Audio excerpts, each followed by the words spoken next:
अब खबर ईडी के एक्शन की, जो आज पश्चिम बंगाल से लेकर महाराष्ट्र तक दिन भर जारी रही। ईडी का पहला एक्शन बंगाल में हुआ।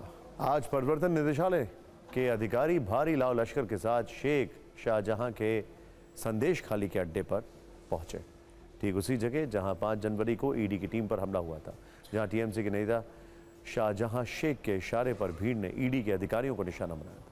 जबकि ईडी का दूसरा एक्शन मुंबई में हुआ। मुंबई में शरद पवार के पोते रोहित पवार से एजेंसी ने पूछताछ की। ईडी ने एमएससी बैंक घोटाले में रोहित पवार को पेश होने के लिए समन जारी किया था। बंगाल से लेकर महाराष्ट्र तक दोनों केस में एक्शन के साथ सियासत भी जमकर हुई। लेकिन सबसे पहले आपको पश्चिम बंगाल के संदेश खाली ले चलते हैं, जहां की तस्वीर ही बड़ी कहानी बयां कर रही है।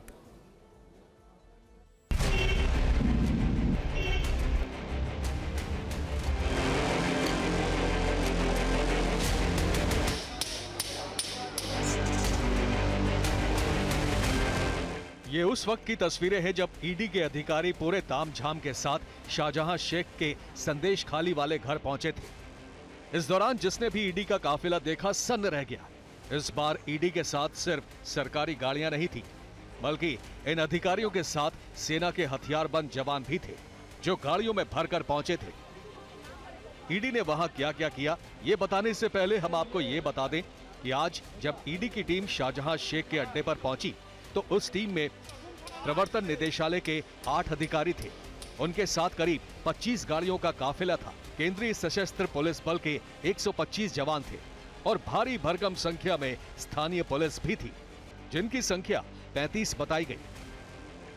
इसीलिए आज ना तो ईडी की टीम पर किसी तरह का हमला हुआ, ना ही किसी ने उनकी तरफ आंख उठाने की कोशिश की। आज जब ईडी को करोड़ों के राशन घोटाले का आरोपी और टीएमसी नेता शाहजहां शेख अपने घर पर नहीं मिला, तो उसने गेट पर लगे ताले तोड़े और घर में दाखिल होने के बाद गेट को अंदर से बंद कर लिया और फिर कई घंटे तक पूरे घर को खंगाला गया। अब प्रवर्तन निदेशालय ने शाहजहां शेख के घर को सील कर दिया है और उसके घर के बाहर इसी महीने की 29 तारीख को ईडी के सामने पेश होने का नोटिस लगा दिया है। वैसे ममता बनर्जी की पार्टी का ये नेता पिछले 19 दिनों से फरार है। वो कहां है, कहां छिपकर बैठा है, किसी को कुछ भी पता नहीं है।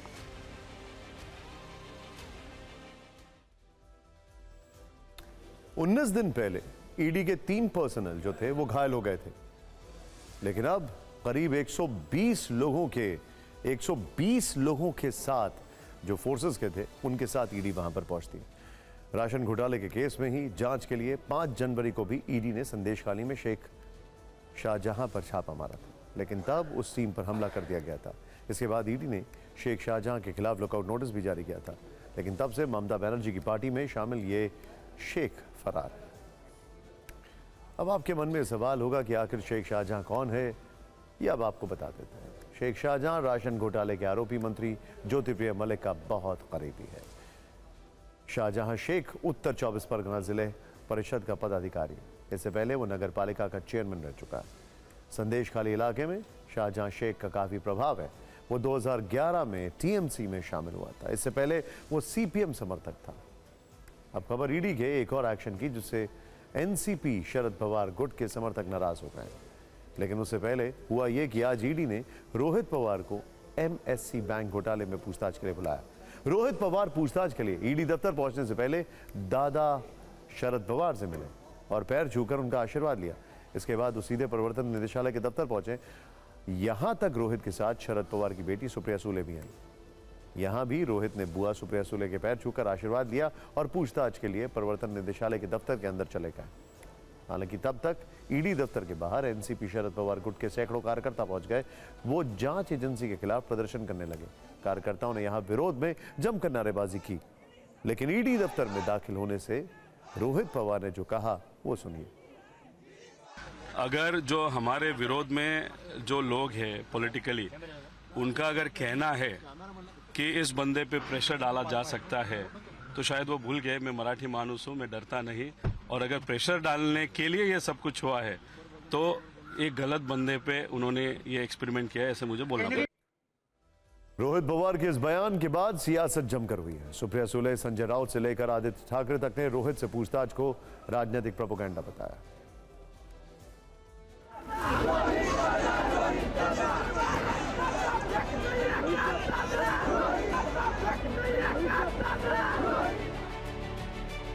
अगर हमने कुछ गलत किया ही नहीं है तो दबाव किस बात का? दबाव लेते हैं या दे सकते हैं। हमारी राजनीति दबाव वाली नहीं है और जो होगी भी नहीं कभी। उसने कुछ गलत किया ही नहीं है। ही आता भारतीय जनता पक्षाची एक शाखाच आहे। रोहित पवार यांच्याबरोबर फक्त त्यांचाच पक्ष नाही तर संपूर्ण महाविकास आघाडी ही रोहित पवारांच्या पाठीशी।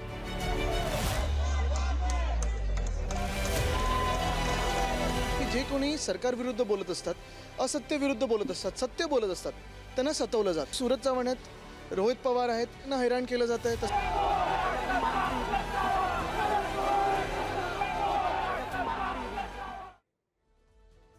अब आप ये जान लीजिए कि MSC बैंक स्कैम है क्या, जिसमें रोहित पवार से पूछताछ हो रही है।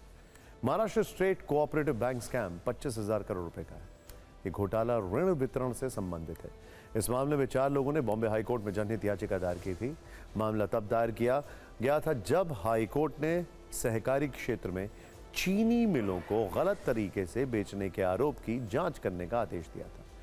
इसी के तहत इस केस में रोहित पवार की कंपनी बारामती एग्रो और उससे जुड़े ट्रांजैक्शन को शामिल किया गया।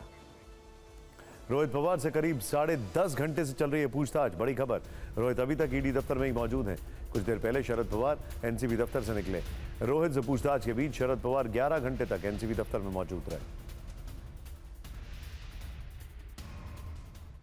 अब फिक्र की एक और बड़ी खबर जो ईवीएम यानी इलेक्ट्रॉनिक वोटिंग मशीन पर चल रही सियासत से जुड़ी है। जब से राजस्थान, मध्य प्रदेश और छत्तीसगढ़ विधानसभा चुनाव में कांग्रेस की करारी हार हुई है, कांग्रेसी खेमे में हार क्यों हुई है, इसे लेकर सवाल जवाब हो रहा है।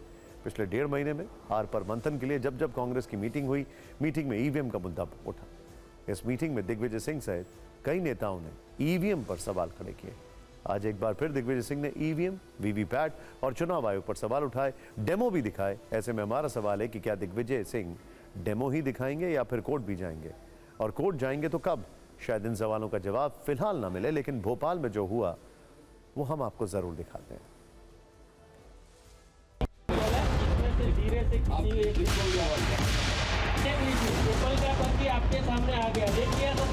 इसी तरह भोपाल में कांग्रेस नेता दिग्विजय सिंह ने IITN अतुल पटेल के जरिए ईवीएम में गड़बड़ी का डेमो दिया। इस दौरान एक ईवीएम में बारी बारी से 10 वोट डाले गए।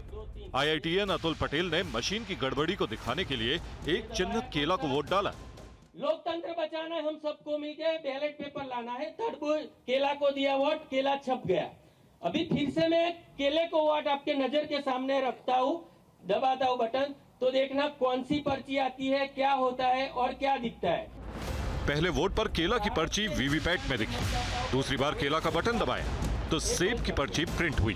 फिर से मैं दूसरी बार केले को वोट देता हूँ। देखो, लाइट होने के बाद केला दिखा, वही केला देखा जो पहली बार छपा था। अभी लाइट बंद हो गई, बाद में क्या होता है वो देखो। ये भारत के, हिंदुस्तान के मतदाताओं को मालूम नहीं चलता, एप्पल छप गया। अतुल ने डेमो में दावा किया कि 2017 में वीवीपैट का ग्लास बदल दिया गया। वोट डालने के बाद 7 सेकंड के लिए वीवीपैट में लाइट जलती है। वोटर पर्ची देखकर चला जाता है, लेकिन वो जो दिखता है वही छपता है, इसकी कोई गारंटी नहीं है। यही दावा दिग्विजय सिंह ने भी किया। जब से सॉफ्टवेयर आया है हमारे उपयोग में, उसमें आप देखेंगे कि सॉफ्टवेयर आपने एक बार डाल दिया किसी भी मशीन में, तो वो सॉफ्टवेयर की बात लैपटॉप और कंप्यूटर मानेगा, मशीन मानेगी, ऑपरेट करने वाले की बात नहीं मानेगी। दिग्विजय सिंह यही नहीं रुके। उनके मुताबिक ईवीएम का सारा काम प्राइवेट लोगों के हाथ में है। जब सॉफ्टवेयर ही सब करता है तो वही सॉफ्टवेयर तय करेगा कि सरकार किसकी बनेगी। जब सॉफ्टवेयर ही हमारे वोट को परिवर्तित कर सकता है, प्रभावित कर सकता है, तो फिर सॉफ्टवेयर ही तय करेगा सरकार किसकी बनेगी। हालांकि दिग्विजय सिंह के तमाम आरोपों के बावजूद अभी तक ईवीएम की सुरक्षा में सेंध और धांधली के कोई सबूत सामने नहीं आए हैं। हिमाचल का चुनाव हो गया, कर्नाटक का हो गया, तब ये सॉफ्टवेयर क्यों नहीं आया? हालांकि ईवीएम पर ये आरोप पहली बार नहीं लगे। इससे पहले कांग्रेस नेता सैम पिट्रोडा ने कहा था कि 2024 में ईवीएम का बहिष्कार होना चाहिए। बीएसपी अध्यक्ष मायावती ने कहा था कि बैलेट से जीतते थे, ईवीएम आने से हारे हैं, कुछ तो गड़बड़ है। अखिलेश यादव ने भी कहा कि ईवीएम से चुनाव के मुद्दे पर जनमत संग्रह हो, जबकि अरविंद केजरीवाल ने कहा कि वोटिंग का बटन दबाने पर दूसरे नेता के सामने बत्ती जल जाती है। आरजेडी अध्यक्ष लालू यादव ने कहा था, दावा किया था कि ईवीएम से छेड़छाड़ होती है, इसके प्रोजेक्ट का गढ़ गुजरात है, जबकि आरजेडी नेता मनोज झा ने कहा था कि वीवीपैट के सभी रिसीविंग की काउंटिंग हो। इन सभी खबरों के बीच अब आइए देखते हैं देश में और कौन कौन सी खबरें हैं जो सुर्खियों में हैं। आइए देखते हैं अब टॉप 9 खबरें।